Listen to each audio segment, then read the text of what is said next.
বিভিন্ন জেলায় যে ছাত্র সমন্বয়কদের হত্যার হুমকি, এইটা কিন্তু আমরা প্রতিটা ঘটনা আপনারা যদি একটু দেখেন, প্রতিটা ঘটনা আমরা কিন্তু অ্যানালাইজ করেছি, প্রতিটা ঘটনার আমরা সুরাহা করেছি। এইটা এই কালিয়াকৈরের ঘটনাটা ছিনতাইয়ের ঘটনা, আপনারা একটু দেখেন।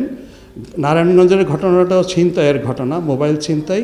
ছাত্র সমন্বয়করা আমরা ওনাদেরকে নারায়ণগঞ্জে নিয়ে গিয়েছি, ওনারা দেখেছেন, ভিকটিমের ফ্যামিলির সাথেও কথা বলেছেন এবং ওনারা সন্তুষ্ট। এখানে গোলাম রসুল আছেন বোধহয় এসবির, ওনারা কিন্তু দে আর স্যাটিসফাইড যে this is a case of pure robbery, এটা ওই টার্গেট কিলিং নয়।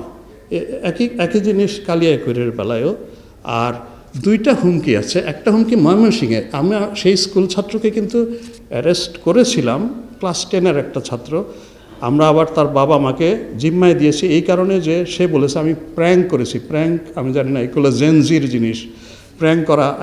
I am not use to this terms, আসলে আপনারা বুঝবেন যারা অপেক্ষাকৃত নতুন।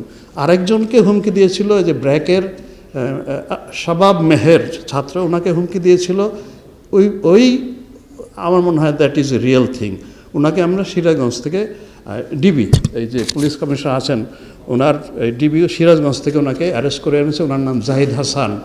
আমরা প্রতিটা ঘটনায় চেষ্টা করছি সুরাহা করতে, কিন্তু ঘটনাগুলো সবগুলো যে একই সূত্রে গাঁথা এবং একটা প্যাটার্ন, এখনও এটা বুঝতে পারছি, এখনও কিন্তু ওই রকমভাবে আমার কাছে প্রমাণিত হচ্ছে না। তারপরও we are still on the job.